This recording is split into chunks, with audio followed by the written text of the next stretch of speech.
Hello, this is Tina Bar.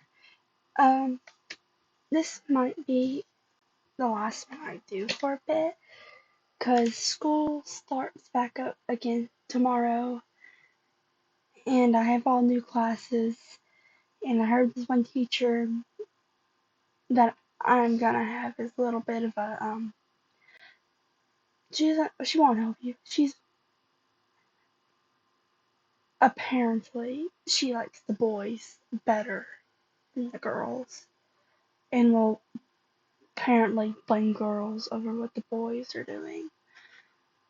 Uh, in my opinion, it's that's stupid, but apparently that's what she does. So, anyways, um, apparently she gives you like a bunch of packets and stuff. But anyways, this is Tina Bar by Atia Block Charm, Chapter 12. Welcome home. Summary: the weekend comes to an end. Warnings: feelings of depression, reference to past mistreatment slash bull, bullying. Cannot pronounce that.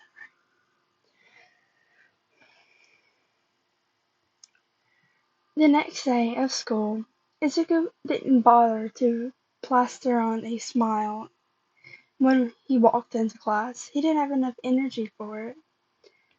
He missed how he slept so peacefully on Dobby.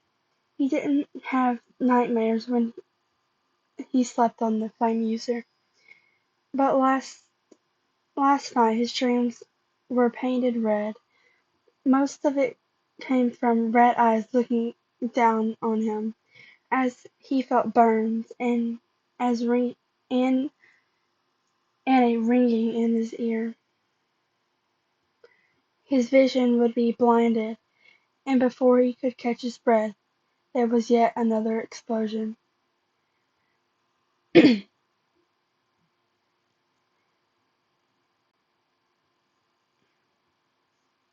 Suffice to to say that Izuku did not get any rest. So there he was in class, doing just the bare minimum. It really, it really was all he could do. He made sure to pay attention to the lecture, taking notes on what was being said so he can go over it later. When he actually, when, when he would actually be able to process more information. Izuku hissed in pain when he felt his hand spasm after writing too fast and too much. As he rubbed his hand, he looked up and caught the eye of his teacher. As always, Sensei was looking at him, but looked away. Izuku was reminded how Aizawa Sensei had given him a small nod at the beginning of class when he saw that he was in Kirishima's seat. Kaminari had been insistent on him sitting there, and Kirishima had promised him that he'll be okay with it. It actually looked like Kirishima needed to talk to Bakugo about something, but Izuku didn't pay too much attention. He'd rather not get himself in more He'd rather not involve himself more than necessary in what Bakugo does. It never fared him well in the past. Fared well for him in the past. It didn't take a detective to notice how Nori was so quiet, which was unusual. There was a clear, visible change in how he used to be. Because before the training incident, Izuku always had a nervous energy. He always put on a smile, never, but But never was he so silent, never did he look so blank in class. It was obvious that Izuku was struggling with something. They wasn't sure what to do though, and the look in Midoriya's eyes made them anxious. On Tuesday, Izuku hadn't said a word, and like he didn't sleep. No one bothered him that day. The day after that day, he seemed better, but still distant. They saw that he kept to himself, not speaking, although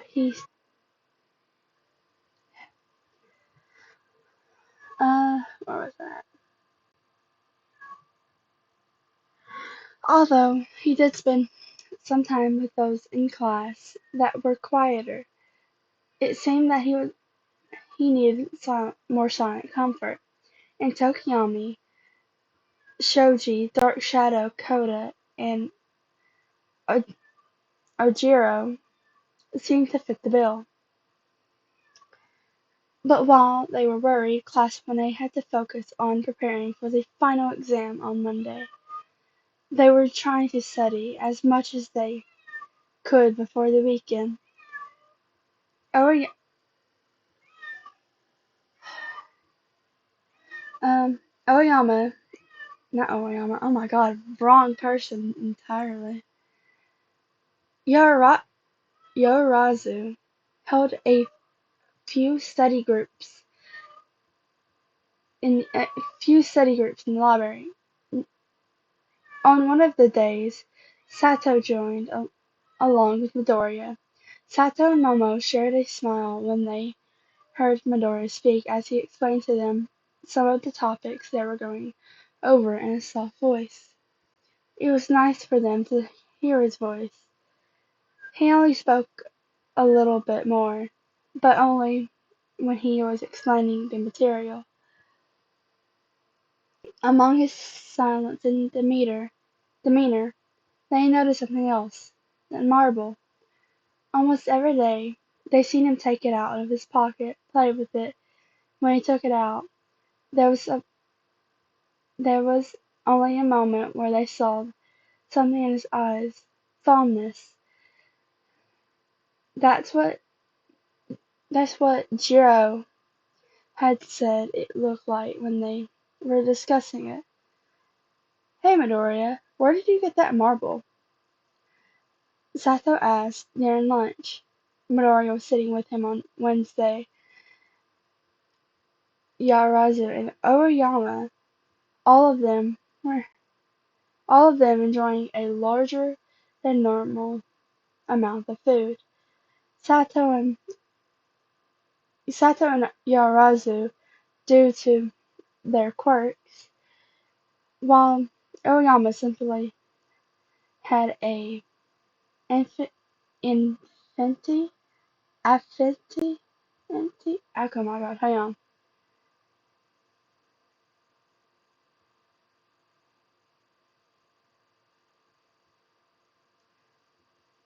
It's practically a liking for cheese. They were surprised by the sudden look on Midoriya's face. It seemed happy and sad at the same time. It was a gift. Midori didn't elaborate any further. Well, since it's something so precious, I insist you to have it close to your heart.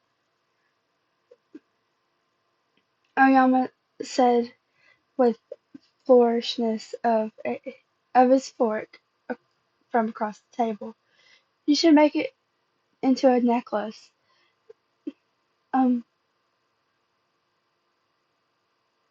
you should make it into a necklace, and you would not likely to lose it, my lovely friend. I don't know how to make joy,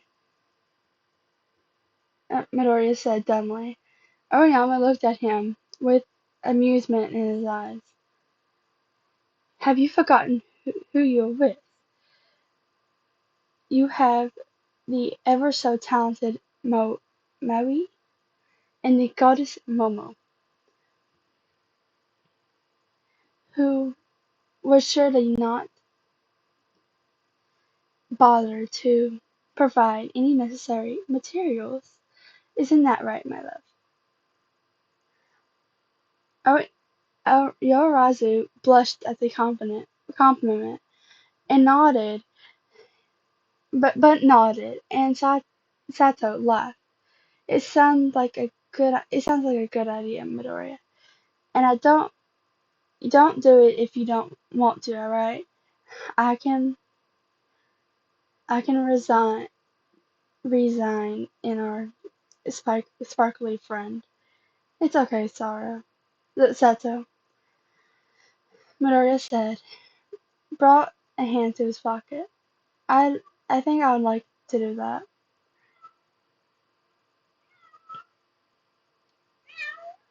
The rest of lunch was spent with Ariyama and Momo trying to come up with good designs for the necklace while Sato tried to remind them to eat. Hush!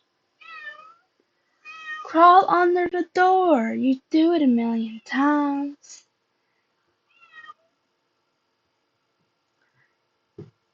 Midoriya watched the scene, reminded him of Toga twice in the bar.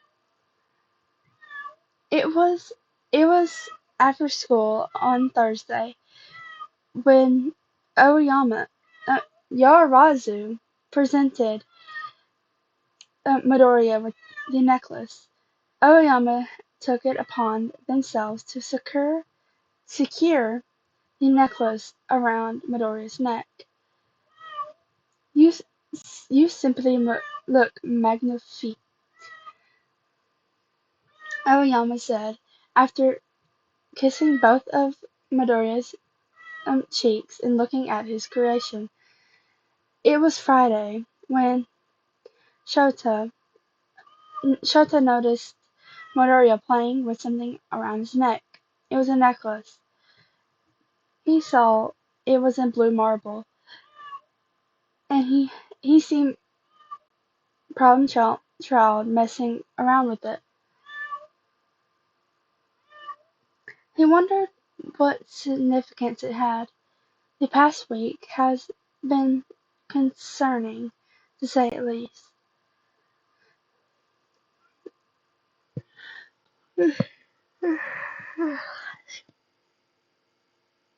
Shota could feel the tense the tension in the building. Oh my god. Shota could feel the tension building in his class since the exams were coming up. Most concerningly, of course, had been Midoriya considered considering the incident on Monday. He had wanted to talk to Midoriya, but hadn't had a chance. The boy had been distant all week, usually surrounded by others, so couldn't he couldn't broach the subject. There were also the case that Shota himself was busy preparing for the exams himself. The fact also reminded him that he had yet to talk to All Might. After being busy, the number one hero seemed to avoid him like a coward, Shota thought. Not wanting to address his class with anger, he focused on his students and he focused on his students instead. You can prepare the best. You have prepared the best you can. You have all improved since the beginning of the year, and now it's time to show that. Make sure to get some rest on the weekends, and come on Monday ready for your exam, Shota said before dismissing his class. As he watched um, students leave, he decided to make an effort to talk to Midoriya. He asked the boy to stay back for a few moments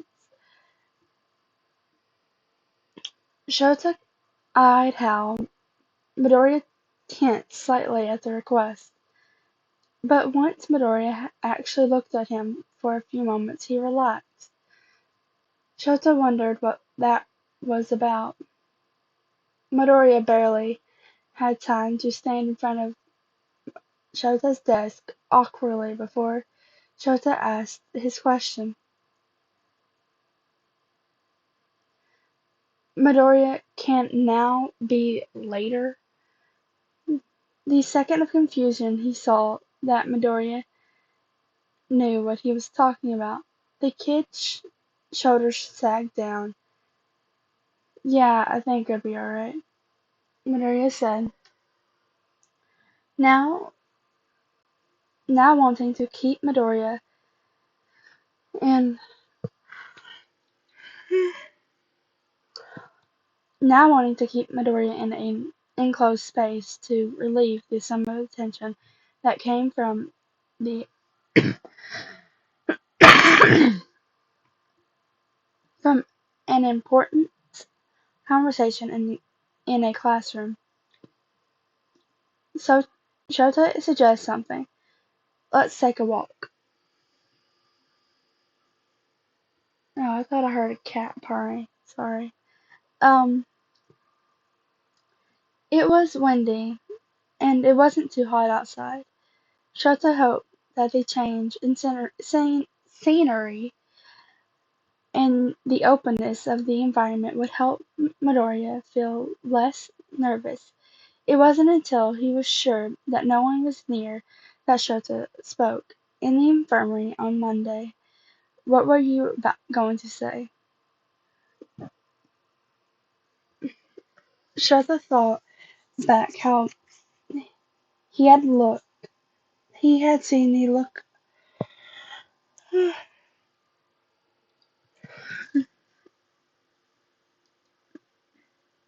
Shota thought back how he seen the look of hope in Midoriya's eyes when he said that he cared, only for that to disappear when the infirmary door um,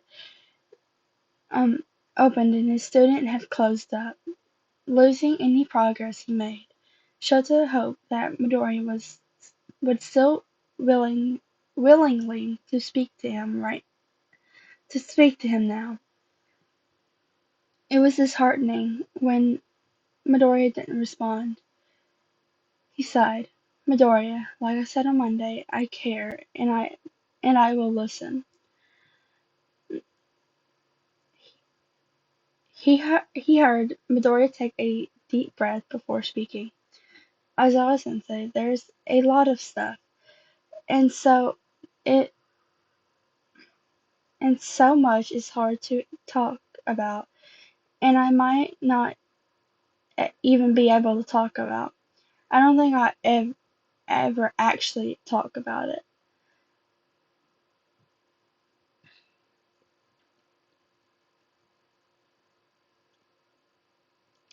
Shota knew how hard it was to suddenly talk to someone about what they were struggling with.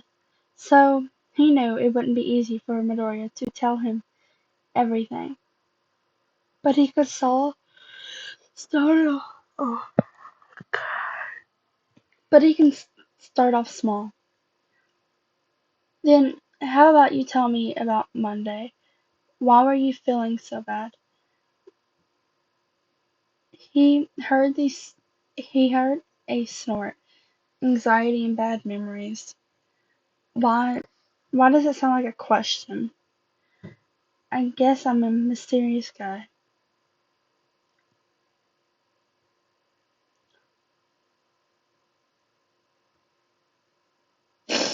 Shota sent him a deadpan look. Midoriya sighed, bringing a hand up to his necklace. But Shota knew it wasn't going to be easy for his student to suddenly tell him everything. He would have to wait and be patient.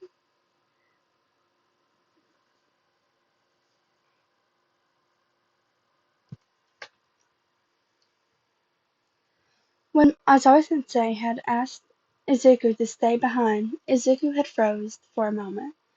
He remembered how in the past teachers asked him to stay back, only for them to scold him for something he hadn't done, or made slight remarks and make him feel worse than he already did.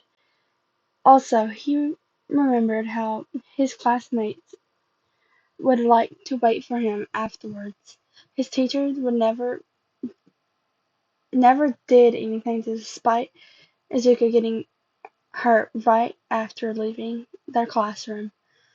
So when Aizawa Sensei asked him to stay, Izuku forgot for a moment where he was, until he looked at Aizawa Sensei's face, a face that he never saw while in middle school, a face that looked, despite looking serious, held no ill will towards him, no disgust in his eyes. While Aizawa Sensei asked if they could talk, even suggested they walk outside, Izuku was able to relax slightly. It was something he wasn't able to do with his past teachers. But still, it was not easy to talk. Even though he wanted to, it was very hard to try to explain to Aizawa Sensei. Izuku didn't particularly want to explain, but Izuku didn't particularly want to open a whole can of worms, but he wanted to explain. To just tell the man a little bit and and finally let someone know. I have bad anxiety attacks, I think. I am. I was having a bad anxiety attack, I think, and the explosions didn't help. I don't do good with the explosions. Izuku said in response to Ozawa Sensei's deadpan look. He wasn't wrong, but there was a lot he was leaving out. But a lot of that should be discussed. But not now. Izuku knew that his teacher probably felt a little frustrated by his answer, but didn't show it. Instead, his teacher showed understanding and said if he wanted to talk more, he could. He suggested that next week they they could about talk talk about him talking to someone on a more professional level after their exams. That is, if you're okay with that, Midoriya. I don't want to push you to do something you're uncomfortable with um, when you're not ready. Izuku had been quick to let him know that he would appreciate the offer and now he would think about it. It warmed his heart that a teacher had thought of something like that for him. When he left campus, he felt a little lighter that day. Izuku was going over how Aizawa Sensei had been with him, that he not noticed the extra pair of shoes at the door um when he got home. When he heard noises coming from the kitchen, he momentarily entertained the idea of um, the idea that someone in the league showed up, since they knew where he lived. Maybe he could visit them for a few hours. It was Friday after all. He had a little bit more energy when he went towards the kitchen, wondering who it was. But he froze when it finally came into view. "Oh, Izuku, you're home. There are some things I need you to do before you go to bed today. I came home early and am really busy." Mom, his mom, she was back. She was home. She was here. Izuku couldn't bring himself to move or say anything at all, which made Inko look up at him in aggravation. "Are you listening to me?" she snapped. Izuku forced himself to nod. His thoughts barely focused on the action. Instead, they were focused on the fact that she was back, that he was spending the weekend with her before the exam. A weekend with her after a week that had horribly started. She seemed angry and seemed irritated at irritated probably that at having to return earlier than she planned. Suddenly, the stiffening atmosphere in his home got 10 times worse. He did his best to carry out the task that she gave him gave him to in a hurry. To he wouldn't give for a home to feel the way it did when she was gone. Every one of his actions felt so much difficult as there were weights tied as if there were weights tied to each of his limbs. His hands began to hurt more since she lowered the temperature. She never did tell her about the pain, since she knew she would say something along the lines of him being too troublesome. So the rest of the night she kept an eye on him. He suffered through the growing pain he had in his hands. When it was finally time to go to bed, he made sure to get away from his mom, although not too quickly, and that she would make a nasty remark about it.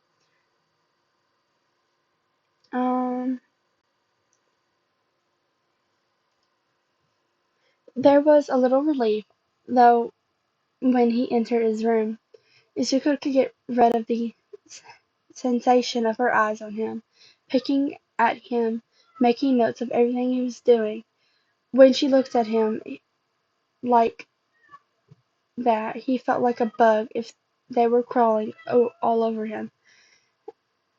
And it was one thing of her to decide to say something, to berate him and make him feel that other levels of hurt could come just from a few words.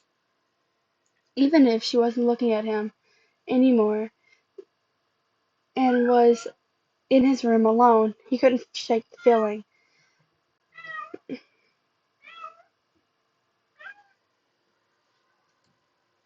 Couldn't relax enough to actually sleep. Lying on his bed, he put a hand around the necklace he had hidden under his shirt. He didn't want to risk Inko saying something and asking questions, maybe even trying to take it away.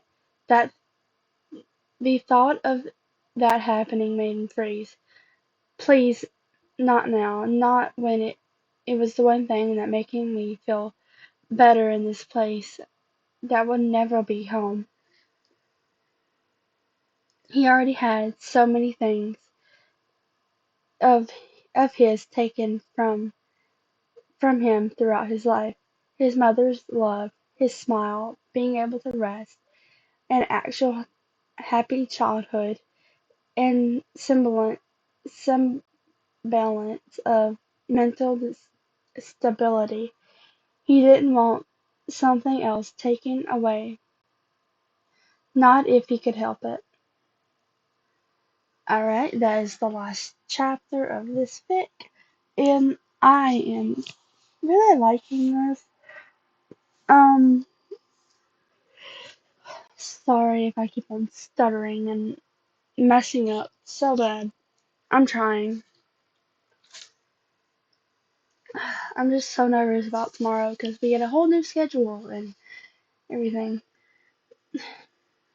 But anyways, I hope y'all enjoyed today's Podfic and eat, drink, get some rest. If you do go to school tomorrow, like I'm having to, um, good luck. Alright, bye.